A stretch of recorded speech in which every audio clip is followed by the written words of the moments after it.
নমস্কাৰ, আশা কৰোঁ সকলো ভালে আছে। আপোনালোকে বাৰু আপোনালোকৰ জীৱনটো আগবঢ়াই নিয়াত ক'ৰবাত বাধা পাই আছে নেকি?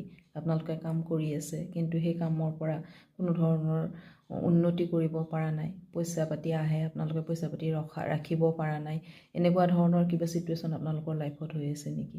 বা আপোনালোকে শাৰীৰিকভাৱে বিভিন্ন সমস্যাত ভুগি আছে নেকি? আপোনালোকে ষ্ট্ৰেছত ভুগি আছে নেকি? আপোনালোকৰ টোপনিৰ সমস্যা হৈ আছে নেকি? এনেকুৱা ধৰণৰ বিভিন্ন যদি আপোনালোকে সমস্যাত ভুগি আছে, তেতিয়াহ'লে আপোনালোকে সেই সমস্যাৰ পৰা ওলাই আহিবলৈ চুজ কৰক এক্সেছ বাৰ কনচিয়াছনেছ।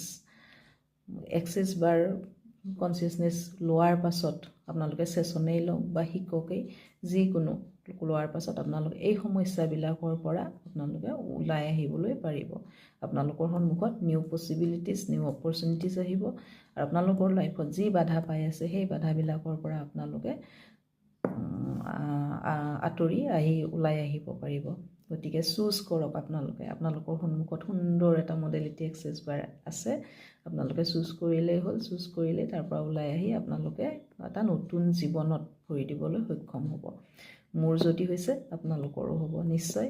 মই নিজৰ লাইফত যিখিনি পৰা উপকাৰ পাইছোঁ সেইখিনিয়ে মই আপোনালোকক জনাব বিচাৰিছোঁ, সেইখিনিয়ে মই আপোনালোকক এৱেৰ কৰিব বিচাৰিছোঁ, সজাগ কৰিব বিচাৰিছোঁ যে আপোনালোকেও তাৰ পৰা সুফল লাভ কৰক, সুফল লওক আৰু জীৱনটো সুন্দৰ বনাওক। All of life comes to me with is joy and glory. Thank U.